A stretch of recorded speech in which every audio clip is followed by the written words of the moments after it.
আসলে এই প্রবলেমটা সলভ করি। এখানে কি বলছে দেখো, এখানে বলছে একটি পাম্প 4.9 মিনিটে কুয়া থেকে 10,000 লিটার পানি 6 মিটার গড় উচ্চতায় তুলতে পারে। পাম্পের ক্ষমতা দেওয়া আছে 80%। ক্ষমতা নির্ণয় করো। তো এখন ইনফরমেশন গুলো আমরা লিখে নিই। এখানে দেওয়া আছে সময় t = 4.9 মিনিট। তো এটাকে যদি আমরা সেকেন্ডে প্রকাশ করি তাহলে আমরা পাচ্ছি কি 4.9 into 60 = 294 second.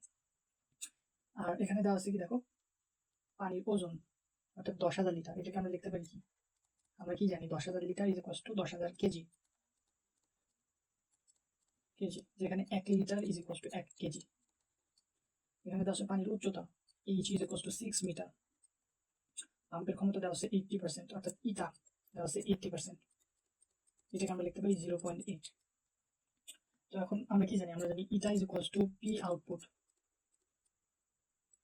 Divided by P input,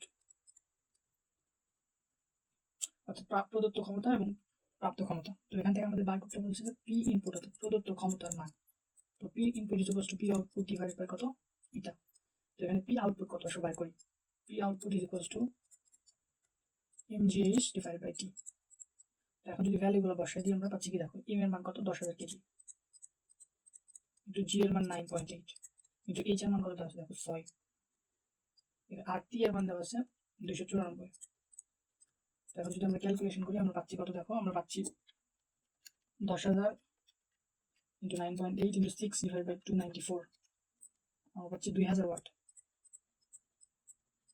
এখন আমরা বার করবো পি ইনপুট অর্থাৎ প্রদত্ত ক্ষমতার মান। P input = 2000 divide by eta, এটার মান কত 0.8। এখন আমরা ক্যালকুলেশন করলে পাচ্ছি 2500 ওয়াট।